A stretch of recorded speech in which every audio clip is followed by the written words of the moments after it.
Welcome back, student. We are completed the chapter Federalism. अब ये आप पे निर्भर करता है कि आप क्वेश्चन आंसर को किस तरह से करते हैं और उसका रिवीजन किस तरीके से आप करते हैं।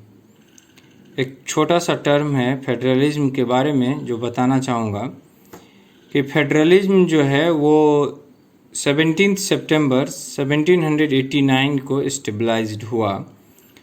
उसके फाउंडर के बारे में 3 आदमी का नाम आता है। पहला नाम है अलेक्जेंडर हैमिल्टन, दूसरा नाम आता है जेम्स मेडिसन और तीसरा नाम है जॉर्ज वाशिंगटन। और 1789 में ये स्टेबलाइज हुआ। उस समय में फेडरलिज्म का एक नाम था, दैट इज कॉल्ड फेडरलिज्म या फिर कोऑपरेटिव फेडरलिज्म। देखिए, फेडरलिज्म और कोऑपरेटिव फेडरलिज्म में अंतर एक नाम हुआ। मतलब कोऑपरेटिव फेडरलिज्म में क्या होगा, देखिए पावर्स और रिस्पॉन्सिबिलिटी जो है वो उतना स्पष्ट स्टेट और सेंटर में निर्धारित नहीं होगा। ठीक है, राज्य और केंद्र की शक्तियां अलग अलग है लेकिन उसका निर्धारण नहीं है। जबकि 1901 और 1945 में सेकेंड वर्ल्ड वॉर के समय में ड्यूल फेडरलिज्म आया।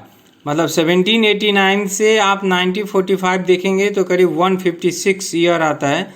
तो हमने राउंड फिगर में लिया 150 ईयर के बाद ड्यूल फेडरलिज्म आया।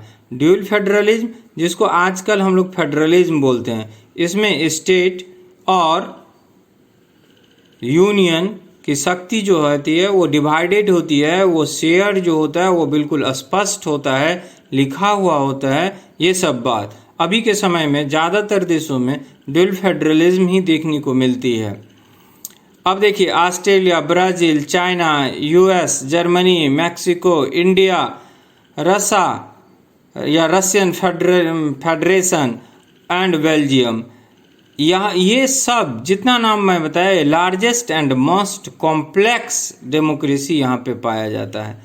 मैं पहले ही बताया था कि जनरली जो है फेडरलिज्म आप बड़े देशों में होता है। उससे एक क्वेश्चन था कि बड़े देशों में होता है तो फिर बेल्जियम जैसे छोटे देश में क्यों, याद आया? तो ये कुछ नाम है। और अगर इन नामों को अगर आप देखिएगा तो हाँ, एक और है कि इराक और चेकोस्लोवाकिया जो पहले फेडरलिज्म था लेकिन अभी जो है वो फेडरलिज्म को फॉलो नहीं करते हैं, लेकिन शुरुआती दौर में ये फेडरलिज्म फॉलो करते थे। अभी करंट में ये इस ग्रुप से हट गए हुए हैं। टोटल जितना मैंने आपको बताया जो नाम, तो टोटल 25 फेडरल कंट्री वर्ल्ड के मैप में फर्स्ट पेज पे ही वर्ल्ड मैप है और कलर किया हुआ है, बुक में आप देख सकते हैं। तो 25 फेडरल कंट्री हुए, उसमें से मतलब कि that is 40% of the world's population, world के पॉपुलेशन का 40% है। ये आपका एक क्वेश्चन बनता है यहाँ से ऑब्जेक्टिव कि कितना परसेंट, तो आप याद रखिएगा 25 फेडरल कंट्री हैं और 40% जो है वो वर्ल्ड का पॉपुलेशन का आबादी का है।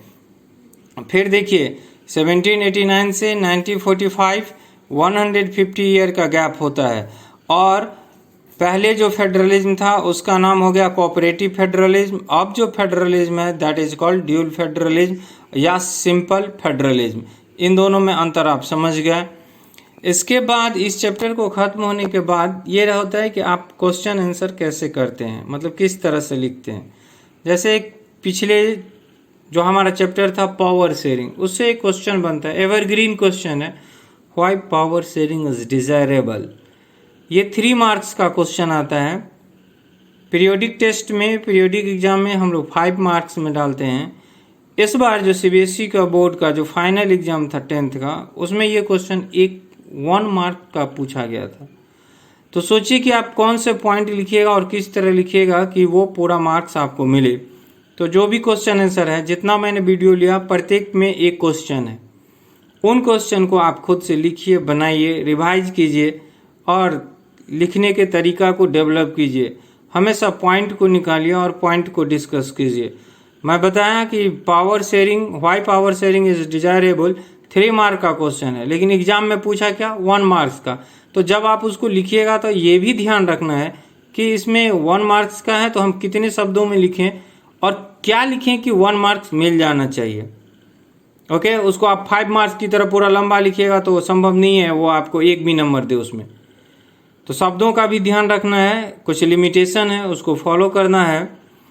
और जो हमारा अपडेट आया हुआ है सीबीएसई से, उसके बाद जो हमारा चैप्टर है वो 4th चैप्टर है रिलीजन कास्ट। ये चैप्टर हम लोग शुरू करेंगे और उसको पढ़ेंगे। Okay, in next video we discuss religion caste 4th chapter of political science class 10th. Okay, thank you very much.